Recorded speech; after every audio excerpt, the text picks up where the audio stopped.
a dificuldade não é a aplicação do instrumento. Quando nós escolhemos uma bateria de avaliação neuropsicológica cognitiva, não é a aplicação, entende? A dificuldade é você dar sentido aos dados que você coleta. Porque, veja bem, todo teste, seja ele neuropsicológico ou não, certo? Tem um manual, não é verdade? Você lê o manual, você aplica. Mas o problema é esse. O problema não é a aplicação, é o que você vai fazer com os dados da aplicação. Tá? Que é um ponto, é um ponto delicado, né? Porque a maioria dos psicólogos, eles não conseguem dar sentido aos dados que eles conseguem coletar, né? Então não basta dizer que a criança, né, o adulto ou o adolescente tem problemas de função executiva. Eu tenho que correlacionar isso com alguma coisa, eu tenho que dar sentido a isso.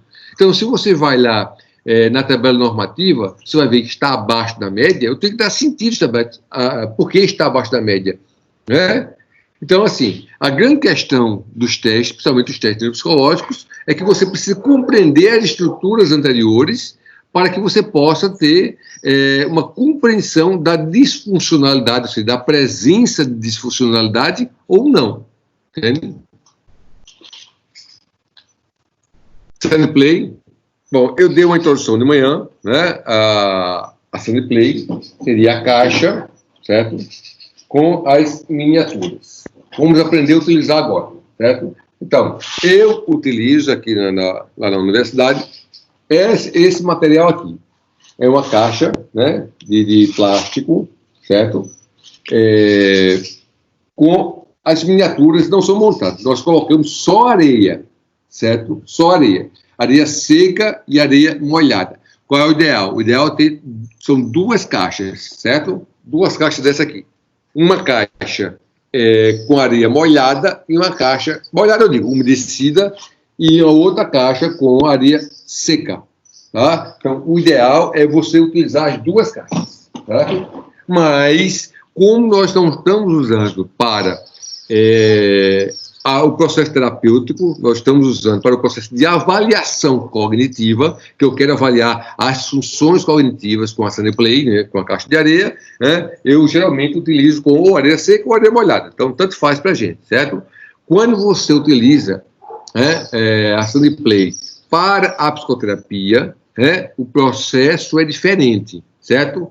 A caixa tem que ter o fundo azul, certo? Daqui a pouco vocês vão ver no slide, o fundo tem que ser azul para a psicoterapia. Mas para a gente, nós estamos trabalhando com o quê? Com a utilização dos mapas cognitivos, com a utilização da técnica Stand Play, certo? Lembre que a caixa de areia não é um método, não é uma teoria, não existe a teoria da caixa de areia, isso não existe, tá? Existe o método, perdão, existe a técnica, e tem uma discussão com relação a isso. Alguns psicólogos dizem que a caixa não é uma técnica, é um método de trabalho, mas nós acreditamos que é apenas uma técnica, né? É apenas um instrumental para você atingir um objetivo. Isso que é uma técnica, tá? Então, eu utilizo a caixa de areia padrão, certo? O fundo da minha caixa não é azul, né? É uma caixa normal, branca, é utilizado para guardar coisas, ela tem 6 centímetros, né, de profundidade, 70 centímetros de comprimento e 35 centímetros de largura. A minha caixa, né, não é que você tem que seguir esse padrão. Para a terapia tem padrões, eu vou mostrar daqui a pouco, certo? Então, qual é a ideia da Stand Play? Stand Play é esse aqui, ó. Vamos lá. É um jogo, tá? É um jogo de areia. O que eu estou fazendo? Eu estou criando, na minha aplicação, ou seja, na aplicação no laboratório, nós usamos como mapas cognitivos. Eu falei de manhã que mapas cognitivos são o quê? Né? São representações mentais, representações gráficas, né? Que quando nós colocamos isso no papel, um desenho, né? Você tem uma representação gráfica. Toda a história ela pode ser representada graficamente. Se eu pergunto a vocês o seguinte, eu queria que vocês respondessem aí essa pergunta, certo? Só diz eu, não, sim, não, só sim ou não, tá? Para facilitar aqui. Quem de vocês já leu O Pequeno Príncipe? Quem já leu O Pequeno Príncipe?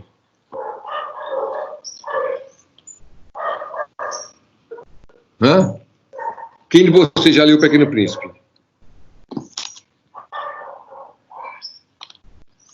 Ninguém? Já tiveram infância? Já tiveram infância? Já leram alguma historinha de criança? Hã?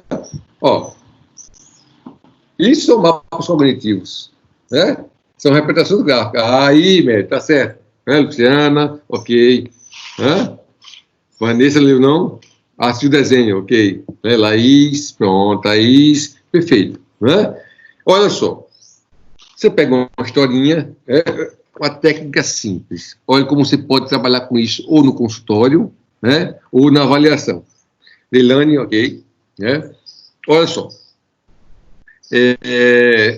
Pegue uma historinha, certo? Qualquer que seja, de preferência, que é um pouquinho mais longa, mas de preferência mais curta, você vai sentar com a criança, eu digo criança, mas pode ser adolescente, pode ser adulto, eu digo criança porque é a minha especialidade, de avaliação cognitiva infantil. Você vai pegar a historinha, certo? E você vai ler a historinha para a criança. Tá?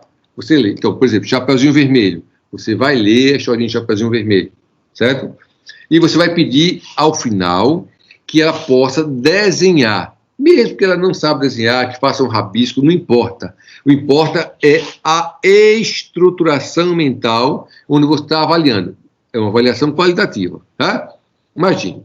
Então, quando você faz uma estruturação mental, o que você vai fazer? Você vai criar ideias, vai combinar essas ideias, vai desenvolver essas ideias em cima do que você ouviu, certo? Quando você pede uma pessoa para desenhar a historinha, o que ela está fazendo? O que a criança está fazendo? Ela está representando graficamente, certo? Utilizando as suas funções cognitivas para representar essa historinha. Essa historinha deverá ter o quê? Um início, um meio e fim. Não vou dizer isso a ela, Logicamente, pela coerência, tem que ter um desenvolvimento, um início, um desenvolvimento e uma finalização. Tem que ter uma lógica. Então, quando eu perguntei a vocês assim, sobre o Pequeno Príncipe, vocês que leram, aonde começa a história do Pequeno Príncipe? Deixa eu dar só um exemplo prático. Aonde começa o Pequeno Príncipe?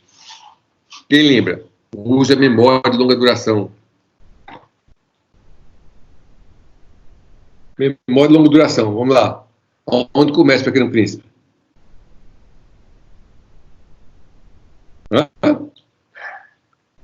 Não lembram?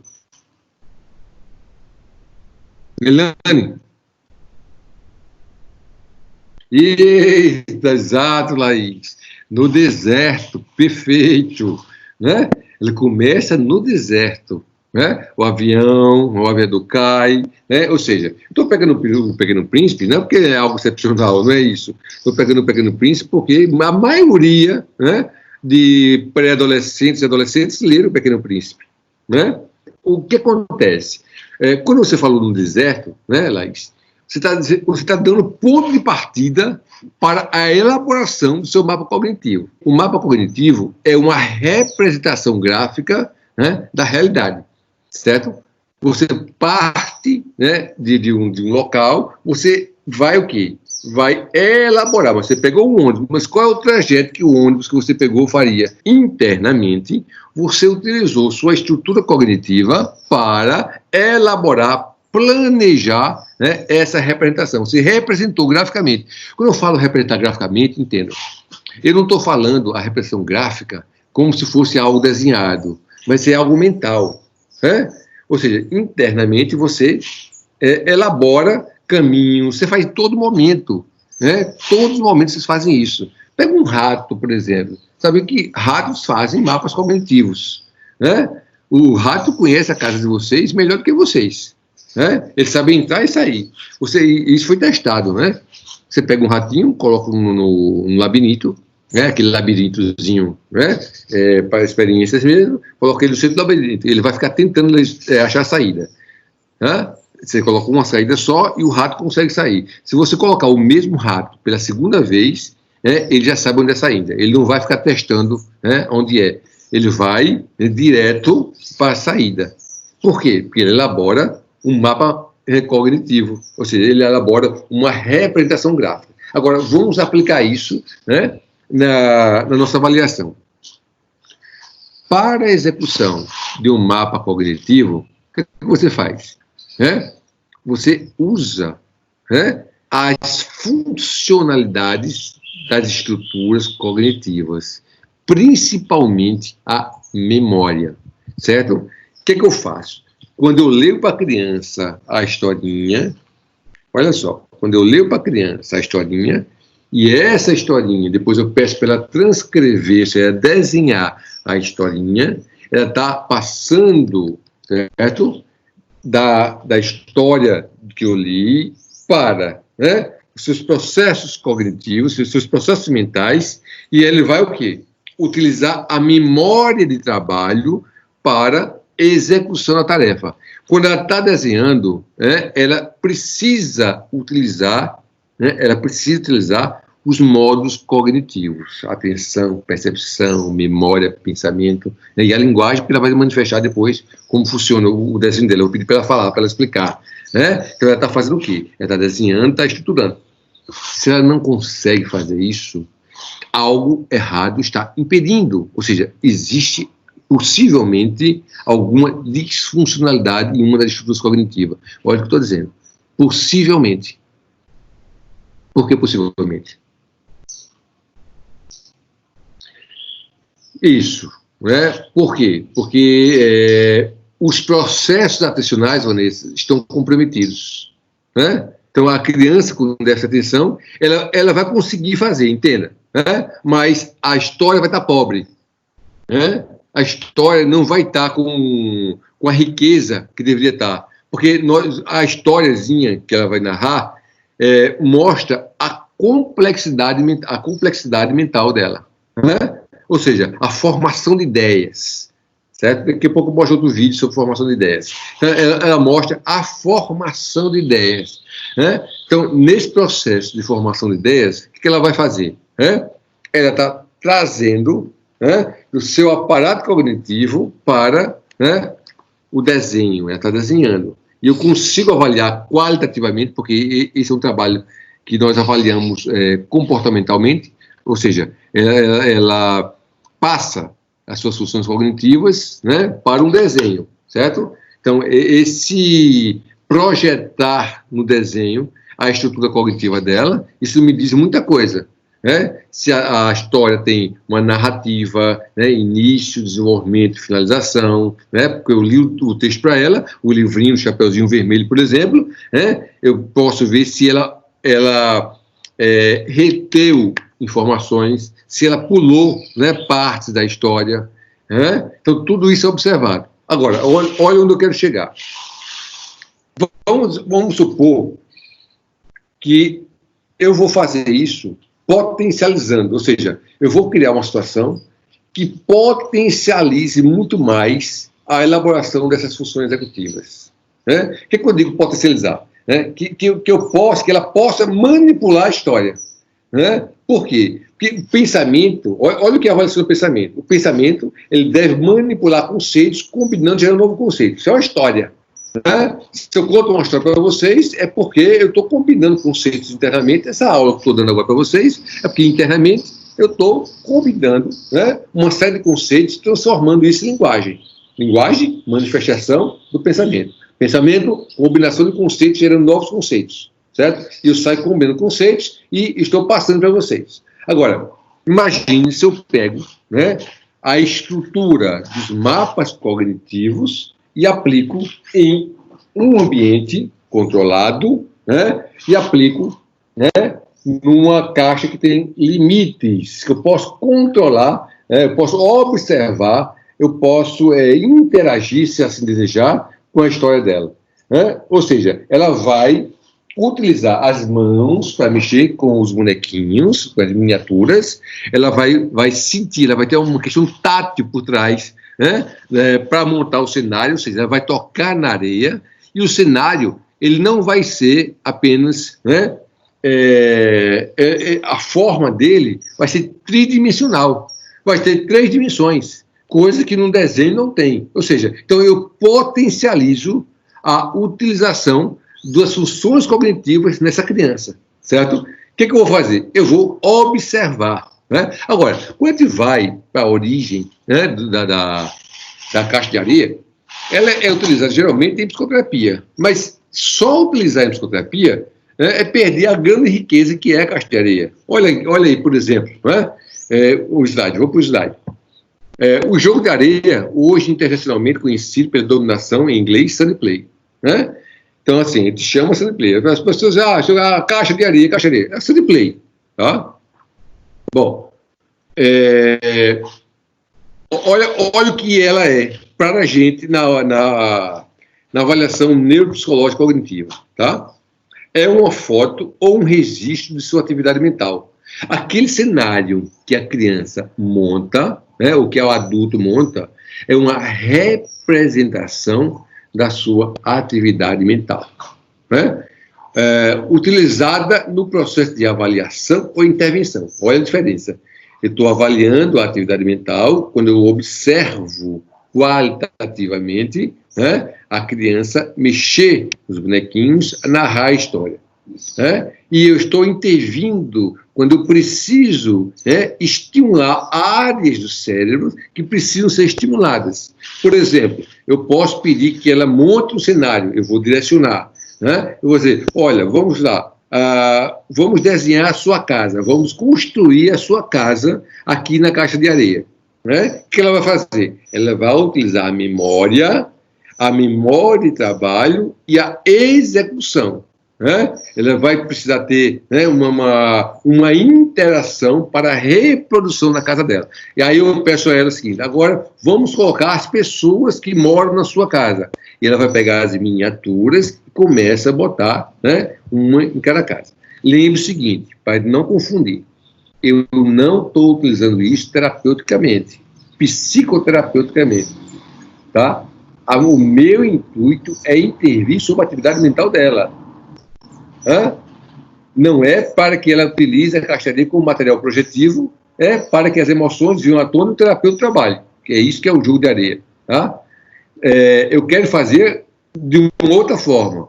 Eu estou num ambiente controlado, tem limites, né, que é a caixa, onde ela vai o quê? Vai ter uma representação mental. Eu estou falando da casa dela como uma coisa, eu posso contar a história, ou eu posso deixar ela montar sozinha a caixa, e depois perguntar sobre o cenário, ela vai me explicar o cenário que ela montou, certo? Então, o que acontece? É uma atividade livre, sem regras, tá? Quando nós falamos de intervenção, a caixa de areia, né, e segundo o próprio Jung, né, é uma perspectiva de autocura.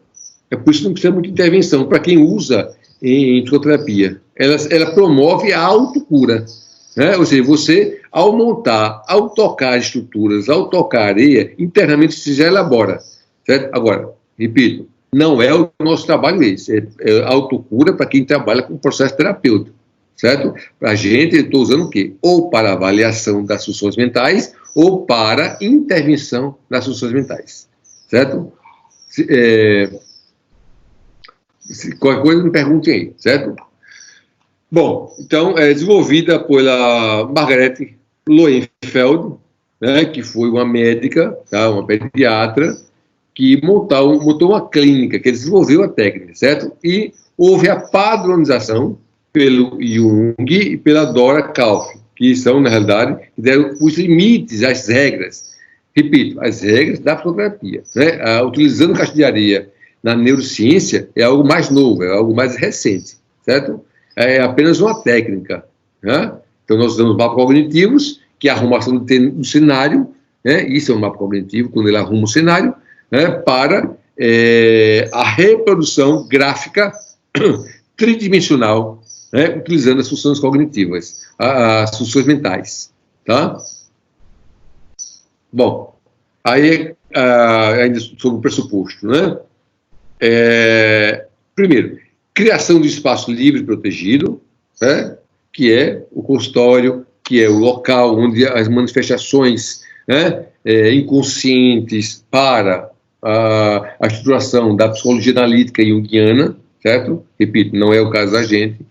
Aceitação incondicional do paciente, observação sem julgamento e orientações pelo observador. Né? Então, o que acontece? Esses são os 4 princípios da caixa de areia, para utilizar a caixa de areia no consultório, certo? Observe só.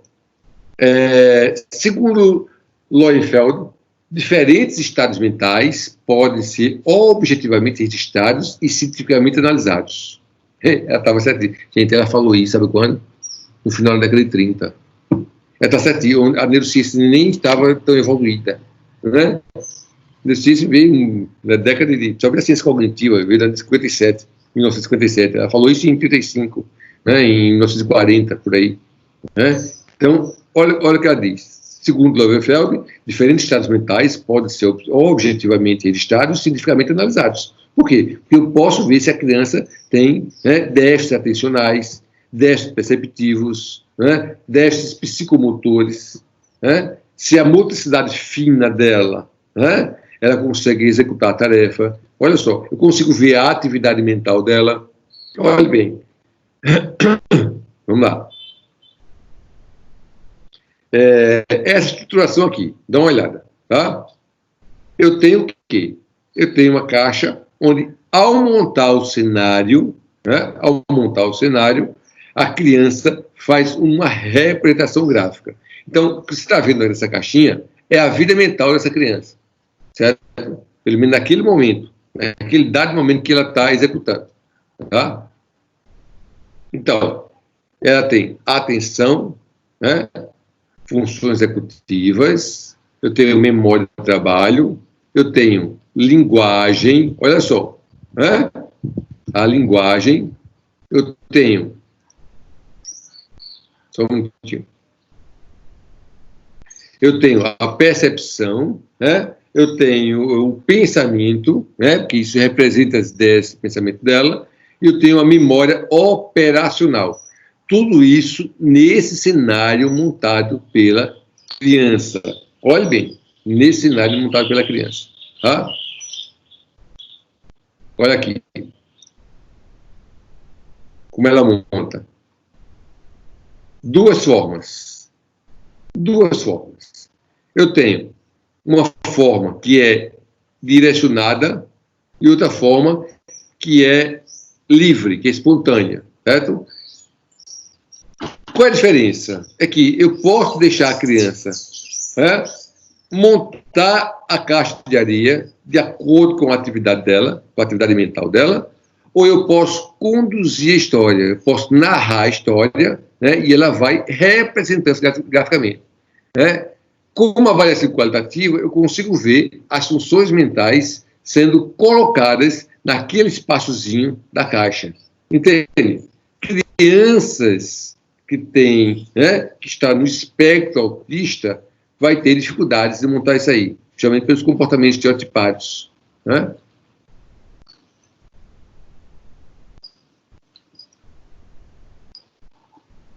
Bom, qual é a diferença? Olha aqui.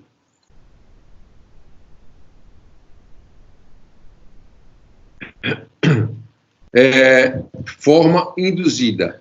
Conduzir o trabalho sugerindo algumas colocações. Buscar uma miniatura que represente o tema em questão para colocar no meio, tá, da caixa, para fazer dentro da caixa. Buscar outras miniaturas que intensifiquem o tema. Colocar outras miniaturas que possam ajudar a resolver. E aí eu tenho um processo de resolução de problemas em cima de um tema central que foi proposto. É por isso que o nome é forma induzida. Eu estou conduzindo o processo da criança na montagem desse mapa. Tá? Olha só. As miniaturas devem ter um leque bastante amplo, né, de bonequinhos, de cenários, né, que possam ter diversas representatividades. Certo? Bom, o que acontece? Nós temos a forma livre, né? Então você solicita ao paciente que crie uma história na caixa de areia, da forma que quiser, entender, fantasiar. O paciente é livre para se expressar, sem interferência do profissional. O profissional é um observador, certo? Nós só observamos, por isso que a avaliação é qualitativa, tá? Depois que realizou a atividade do paciente, comenta como e por que realizou aquela atividade, e que compreendeu o seu trabalho, justamente para forçar a criança, né, a ter a transformar a atividade mental em um processo de linguagem, tá? Já que nós trabalhamos com o conceito de que linguagem é a manifestação do pensamento. Bom, e a técnica é autocurativa, certo? Por quê? Porque ela mesma planeja, ela mesma executa e ela mesma dá uma solução interna ao problema. Então, há, na realidade, a possibilidade de uma formação de ideias.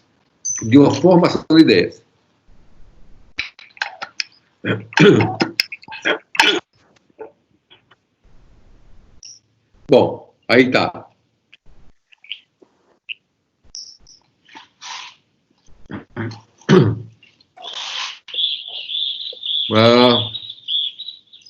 Uma criança, deixa eu ver, Vanessa está perguntando se uma criança ou adulto com algum déficit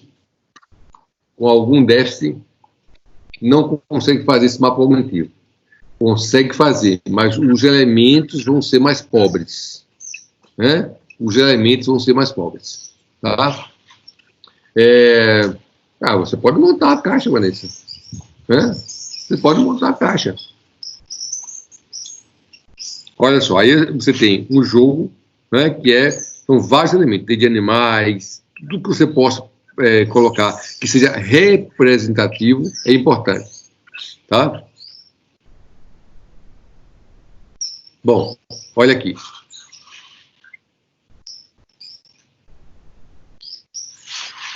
O que eu tenho aqui, né?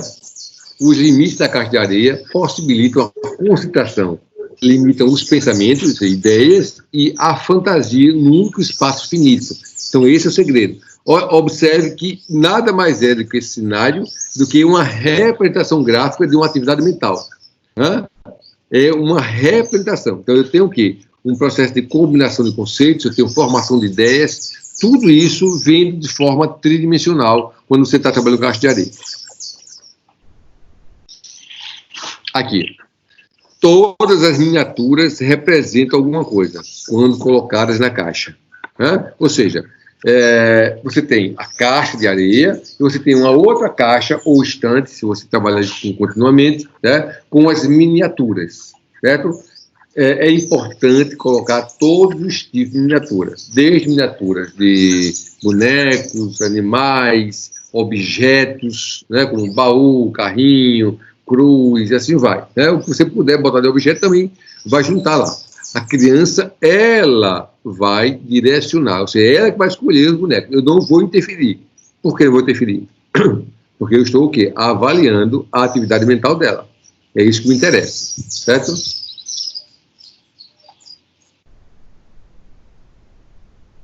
Bom, que tipos de miniatura nós podemos usar?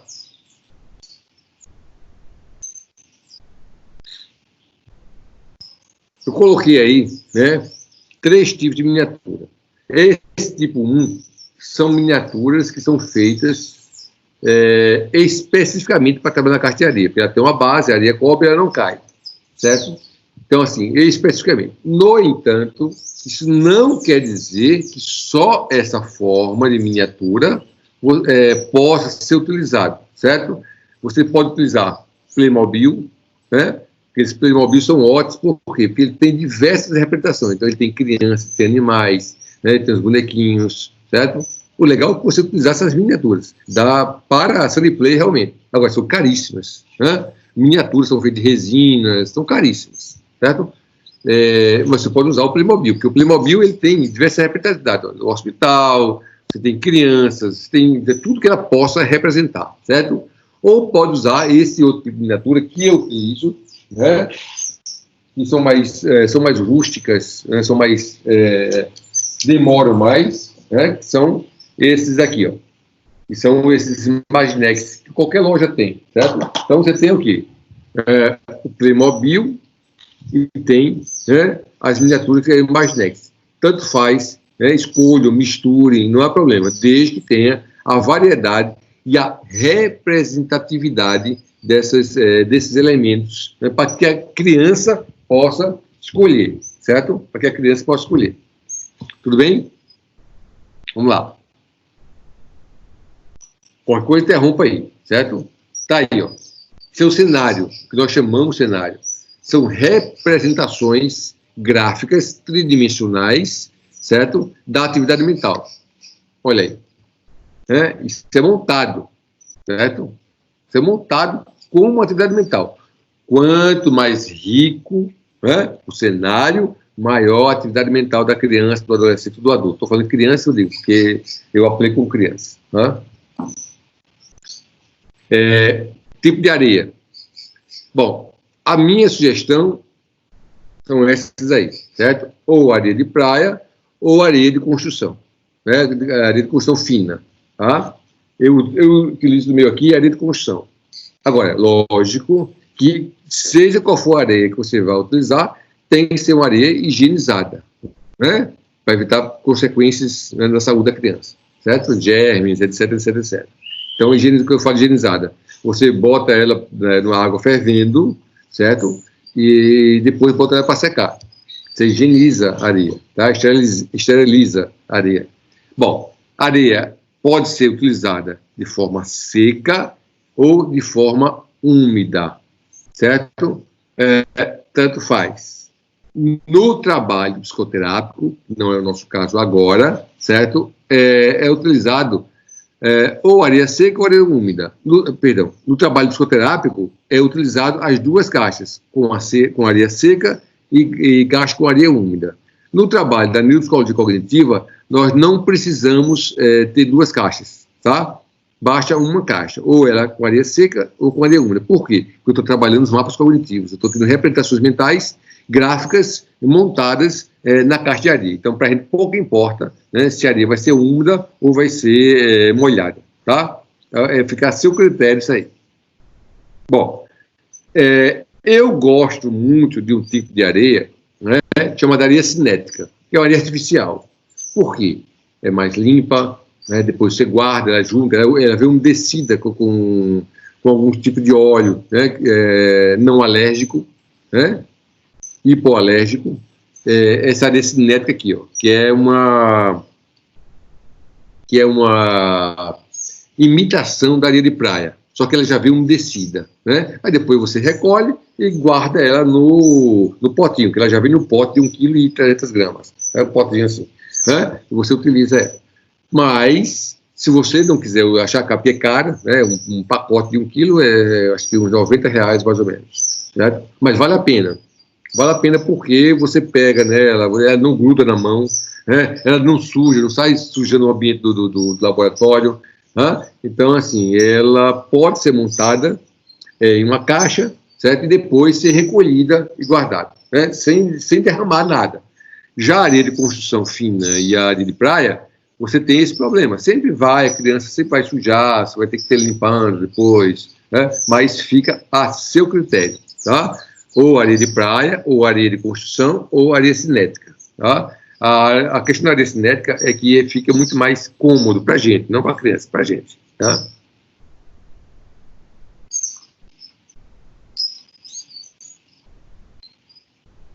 Bom, tá aí, olha só, né?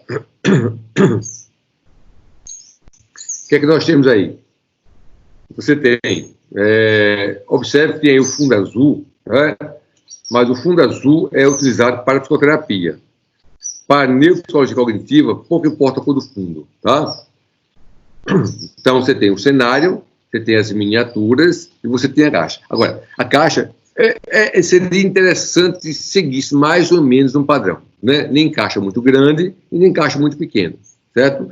Então, eu faço a sugestão de você utilizar caixas nessa metragem aí, que é justamente essa que eu utilizo aqui, certo? 72 centímetros de comprimento, 50 de largura e 7 centímetros, a minha um pouco menor, a minha de cerca de 6 centímetros e 5,5 de profundidade, certo? O fundo pintado de azul, areia branca, né, de praia ou de construção, certo? A cor da areia para a gente pouco importa, certo? Às vezes você pode colocar areia colorida, Então, assim, eu estou analisando funções mentais, não estou analisando o emocional da criança, não estou trabalhando no emocional, não é a finalidade. Quando trabalha emocional, você coloca azul, porque a regra diz que tem que ser azul, que azul representa processos inconscientes, azul representa emoções. Então, segundo Jung, o ideal é que o fundo seja azul, tá? Mas para a gente, em neuropsicologia cognitiva, o fundo pode ser até, né, marrom, tá? Não influencia muito, tá? Aí, essa é a posição, né? Observe que a criança está montando o cenário, né? O avaliador tem que ficar na mesma posição da criança. Você não vai observar a criança em frente para ela. O legal é que você tenha a mesma compreensão que ela, ou seja, a mesma perspectiva, o mesmo campo visual que ela está fazendo. O ideal é isso, certo? É regra? Não, não é regra. É regra para a terapia, não para a gente que trabalha com avaliação cognitiva, tá? Então, mas o ideal é que você tenha a visão da mesma perspectiva que a criança, para facilitar a compreensão da estruturação do mapa cognitivo na areia, tá? Bom, é importante que ao final de cada trabalho com a criança, você fotografe, tá? Você crie um registro fotográfico da atividade, certo? Então, eu geralmente, quando estou avaliando uma criança, lógico, tem todo o procedimento, né, termo de consentimento, tem uma série de coisas, certo? Depois a gente vai falar sobre isso. Mas quando nós estamos fazendo isso, né, eu vou mostrar isso quando vai ter o último módulo da gente, né?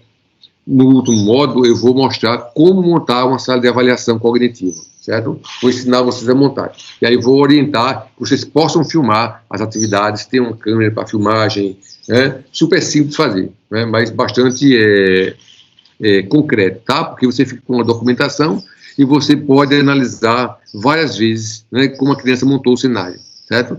Então, o que eu tenho aqui? Eu tenho registro fotográfico de diversas crianças montando a caixa de areia, certo? Então, esses cenários são representações mentais, são mapas cognitivos, né? É isso que me interessa. Quanto maior a complexidade, maior a atividade mental, certo? Tudo bem? Bom, olha a citação do Jung. Às vezes, as mãos solucionam enigmas onde o intelecto lutou em vão para compreender. Olha bem, e é verdade, né? Por quê? Porque o toque também é emocional. Os órgãos sentidos também são órgãos emocionais, né? Facilita, você toca alguma coisa, inevitavelmente você cria uma atividade mental, você estimula uma parte do cérebro, tá? Então, Jung estava certo. Olha que falou isso na década de 30, né? Imagine. Bom, eu sugiro, tem 3 livrinhos aí que eu botei como sugestão para vocês, certo? Da própria criadora do método, que é a Margaret Calf, Dora Margaret Calf, né? E essa autora aqui, que é brasileira, Caixa de Areia, né? É um livrinho simples, é um livrinho introdutório, certo? Não é de avaliação neuropsicológica, mas mostra mais ou menos qual é o sentido, né, da Sunday Play. Vamos lá, dúvidas? Dúvidas?